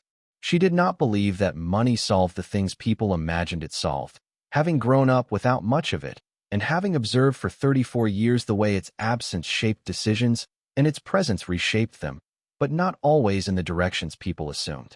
She had seen people with money who were afraid and people without it who were not, and she had seen the reverse of that too, and what she had concluded was that money was not a character, it was a condition, and what you did with a condition depended on what you brought to it from everywhere else in your life. What she brought to this was the same thing she had brought to the building. Attention, honesty, the willingness to do the work that the situation required rather than the work that was easier or more comfortable. She had talked with Patricia about the structures that would protect the assets and protect her daughter's futures and allow her to act with the freedom that the money made possible without the freedom becoming the thing that undid the discipline that had gotten her here. Those conversations had been long and detailed and occasionally exhausting, and she had felt, through all of them, the same steadiness she had felt on the night she had submitted the bid for the building, the steadiness of someone who knows what they are doing even when they do not know exactly how it will turn out. Then she let the number in. She did not cry in the auction room. She cried later, in the hotel room, sitting on the edge of the bed with the spiral notebook in her lap, and her phone showing a photograph Mara had sent her that afternoon of Dani standing in front of the building on Marsh Street in the evening light, arms wide. One of her work gloves on one hand and the other hand bare, grinning at the camera in the complete and unguarded way that Dani grinned when something delighted her. Dani was 6. She had work gloves that were too large for her hands. She had asked the right question at the right time and had not let it go. Teresa looked at the photograph for a long time. Then she set the notebook down and let herself feel all of it, the long weight of the years before, the specific hardness of the months she did not like to remember too directly, the heating bills and the rent and the broken zipper on the coat and the $270 that was everything she had, the what if on the sidewalk, the plaster and the plumbing and the grant rejections and the work in the early morning before anyone else was awake. She let herself feel all of it arriving at this, arriving here, arriving at a number that meant none of those things had the last word. She cried for a while, and then she stopped, and then she called Mara and Dani, who were staying at Linda's, and Dani answered the phone the way she always answered the phone, with a volume and enthusiasm that suggested she had been waiting for exactly this call. "Mom," Dani said. "Did they sell all of it?" "All of it," Teresa said. "How much?" "A lot," Teresa said. "More than we need. More than enough." "Enough for what?" "Enough for everything," Teresa said. "Pretty much everything." There was a pause on Dani's end that Teresa recognized as the pause of a child processing a category of information that did not yet have a familiar shape. Then Dani said, "Okay. When are you coming home?" "Tomorrow," Teresa said. "Good," Dani said. "I found something in Aunt Linda's backyard, and I want you to see it." "What kind of something?" "I don't know yet," Dani said. "I haven't opened it." Teresa laughed. She laughed fully. In the hotel room in New York, with the spiral notebook on the bed beside her, and $16.2 million in the context of her life now, and her daughter on the phone telling her about something in a backyard that had not yet been opened. She laughed until the laughing was done, and then she said good night, and she would see her tomorrow, and to tell Aunt Linda thank you.